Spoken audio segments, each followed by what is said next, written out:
Hey, good afternoon. It is Thursday, July 5th. Take a look at a couple of markets and some price action today, starting with the NASDAQ. We ended up bullish on the day, closing on its high, which is very positive going in tomorrow, except tomorrow is tariff day.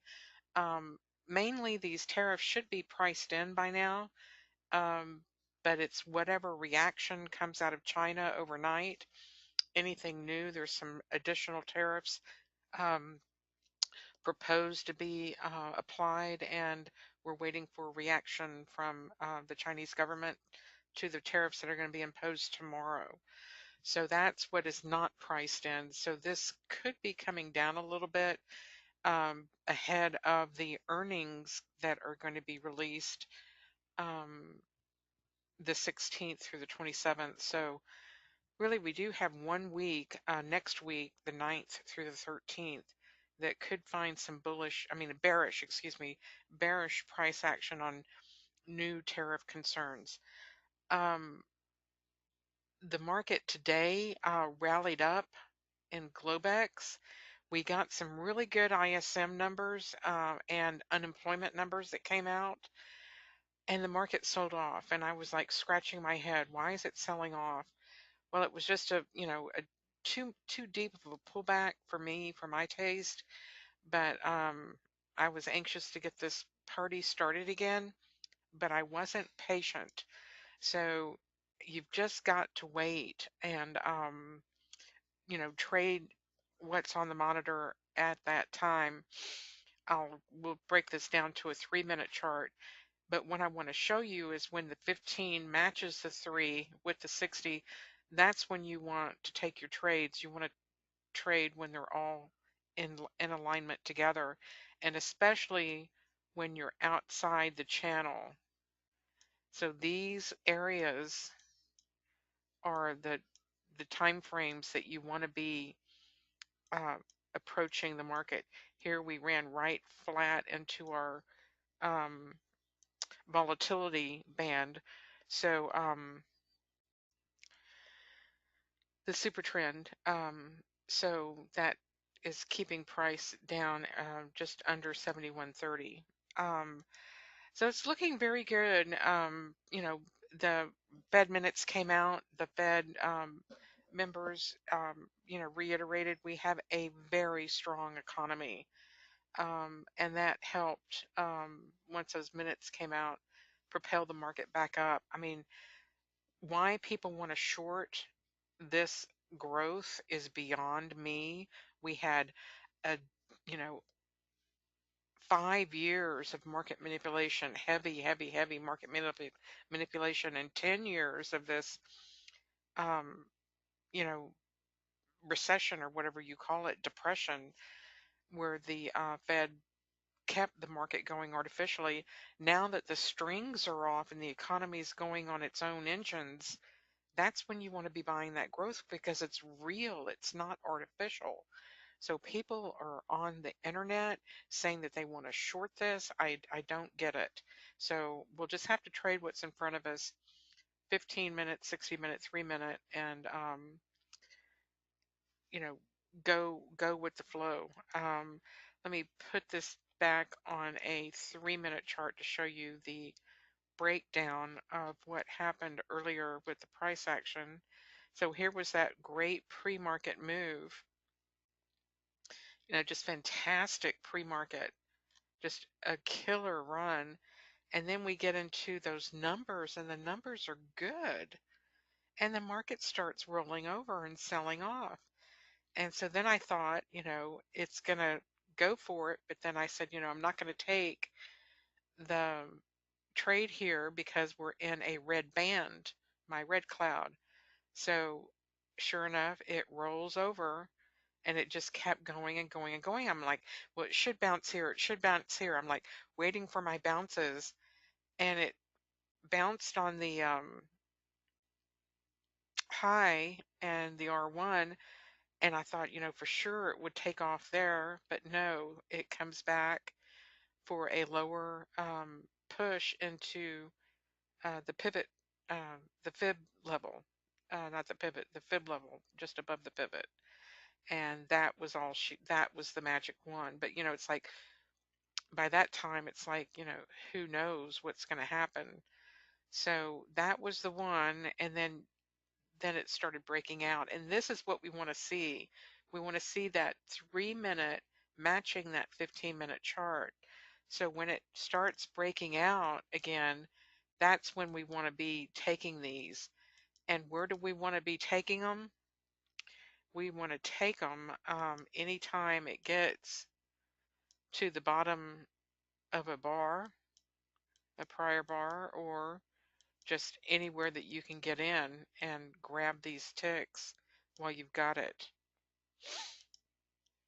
And when it matches your 15 and 60 and 3 all together, um, LRT and St. Mom, that's what we want. So then we roll over, get a little bit lunchtime action, and then we push up into the close. So that's all she was for the NASDAQ. It wasn't real pretty. It was much better pre-market. This nice, smooth, orderly order flow.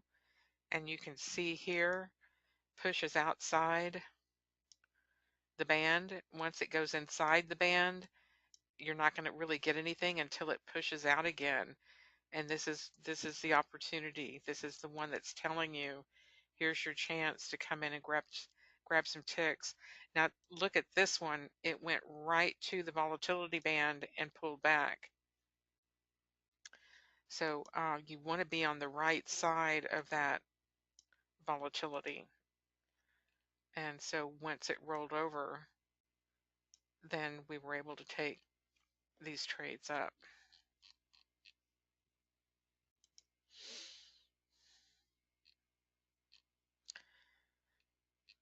So this is just, standard crappy NASDAQ reversion to the mean trading instead of trend following. And I get, kind of ticked off about it, but it's a reversion to the mean market. It's not a trending market. Here's your trending market, which is crude. Let's put this on a 15-minute and roll this over and take a look at the crude market.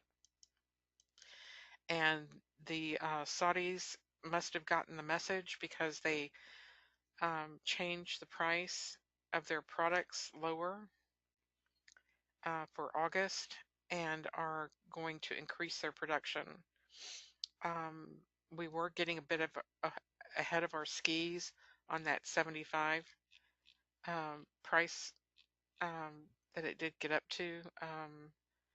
So they wanted to bring that back down, and they were able to do that today. Today we had a great flush down. And let me put this on a 5-minute so you can see it. So some great trades in the crude market today set up. And let's take another look at our market analyzer. The 6E is rallying, and y'all need to sit down for this because I got to tell you, they're projecting that they might raise interest rates 2 years from now. Did you get that? So the damn 6E takes off like a rocket, right? We might raise interest rates in 2 years. Seriously, I'm serious. Y'all are like looking at me like, what is she talking about? That's exactly what they said. Maybe in 2 years we might raise that rate. And look at her go. It cracks me up. All right. So I have no idea how to trade that euphoria except for on the downside when it comes back. When reality sets in, it's like the American market, the RTH session opens and we're like, we don't think we're quite on your, liquid high or whatever that is that caused you to think that you should rally up that euro over on interest rate hike that may occur in 2 years. That's so funny. All right. I'm glad I gave you my humor for the day. Going in tomorrow, non-farm payrolls are expecting a good report. And so I'm bullish. I'm so bullish on the on the markets. I cannot tell you. Um, Definitely looking for a 3,000 number here by the end of the year, 100%. And I think we can get there. So that's way up here. I just wanted to show it to you guys. Way up there is 3,000. And that's where I think that we can get.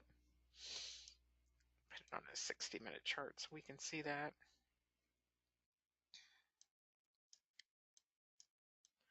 It's even way up there on a 60-minute chart, right? There we go. We should be able to get there by the end of 2018. So there's a long way to go. And this looks like a really nice flat top to break through, doesn't it?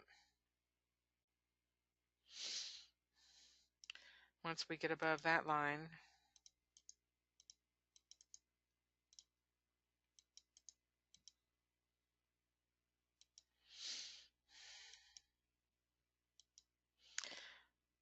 $27.43.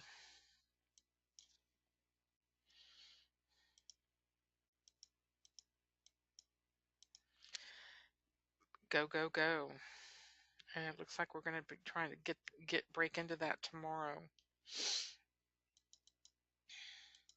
So the only cautionary tone that I can put on the NASDAQ would be that the industrials took the hit so far on this tariff tantrum.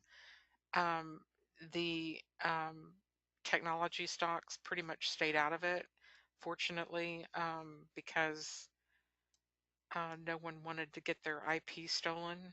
So the tech companies pretty much stayed clear of China. So if I could encourage China to end this madness, is to put zero tariffs across the board, like it looks like we're going to be getting done in Germany. So zero tariffs in Germany. If we could get zero tariffs in China, just zero for zero, and no intellectual property stealing anymore, we could bring our tech companies over to your country and you would not believe what we can get done with that. So it's like they're cutting their own nose off their face to spite themselves. I don't understand it. Somebody explain it to me. So there's a lot that can be done, and I think all countries, it's either going to be 100% equal tariffs or none at all. It's not that complicated. So we'll just have to see how the markets react to whatever um, verbalization comes out of the Chinese government overnight, because these tariffs are going into effect at midnight tonight. They've already been priced in. So hopefully I won't wake up and find this thing all the way back down, chasing their 200 day moving averages anymore on the daily. This needs to start moving back up.